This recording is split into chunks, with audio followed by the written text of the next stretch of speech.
I was born in a very normal family and poor family. 6 people share $7 a month. We can only eat 1 chicken a year. It was terrible. Nixon visited my city, 1972. China, USA signed, Mao Zedong-Nixon signed the agreement. So China became open door. My city, Hangzhou, was one of the first cities that opened to the West. We got a lot of American tourists to visit my city.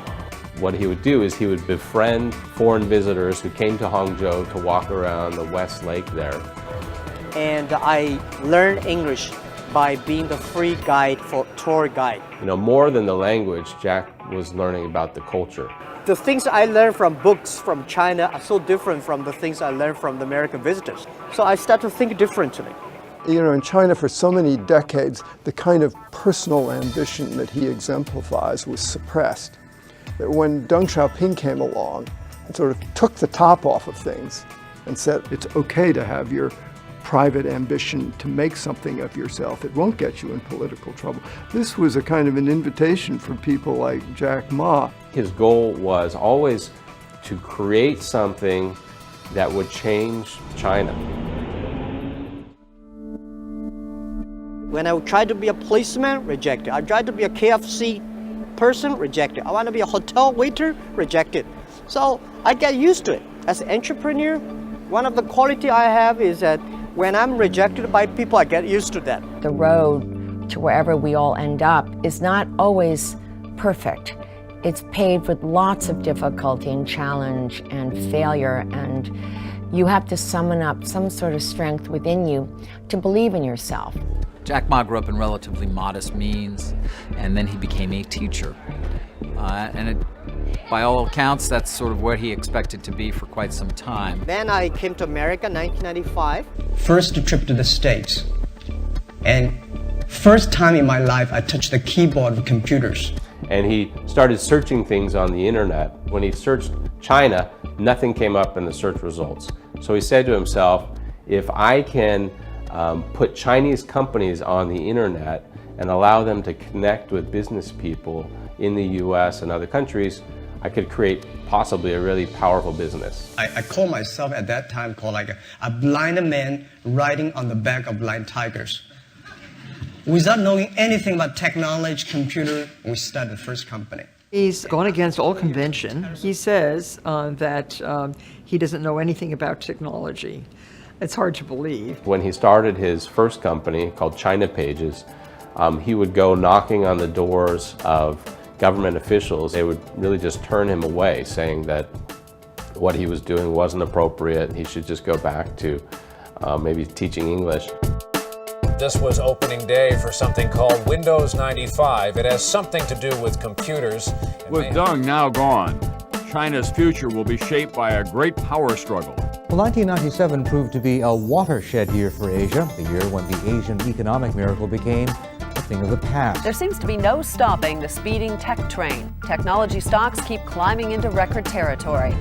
2000, when the internet was starting to boom in China, a friend told me that there's a company trying to go global from an apartment in Hangzhou. 18 years ago, in my apartment, I told the 18 founders that one day we will build up a site. That site will be the top 10 sites of the world. Very few people believe that we will make it happen. Jack's greatest strength is bringing together ordinary people to do these incredible things that they never thought was possible. Most of my colleagues at 18 founders, they were my students, my friends. None of them are very successful. Among the 18 people, there are only 3 people who know something about computer. Being first in China was a key. You've got to remember there was not a great infrastructure for even the telephone. When Alibaba got started and when I joined the company, trying to sell businesses in China, the internet, was like trying to sell magic beans to someone.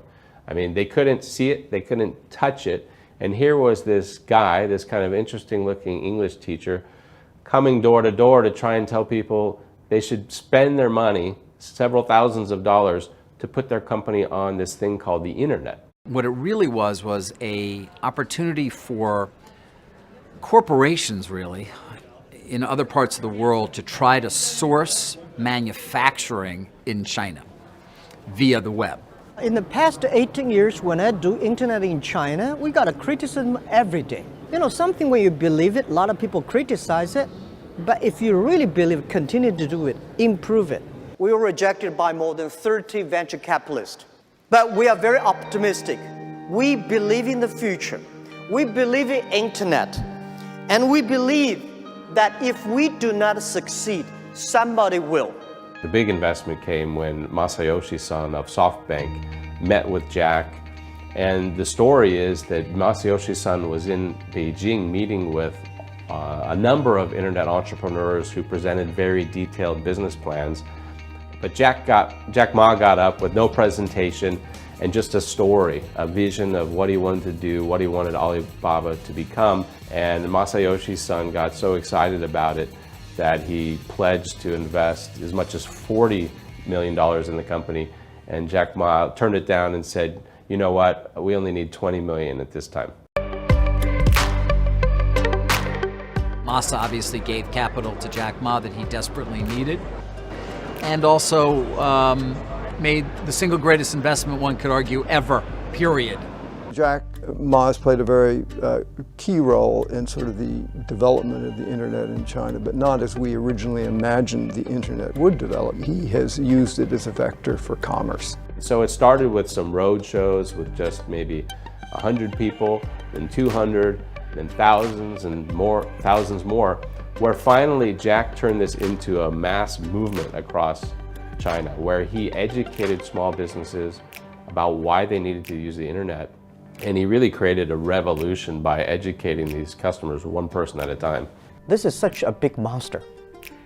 It is something that never happened in the history before. So we think we are changing China. We are helping China to the second level. He understood what technology could do for the Chinese people in terms of affording them access to the worlds of product, and he's done it.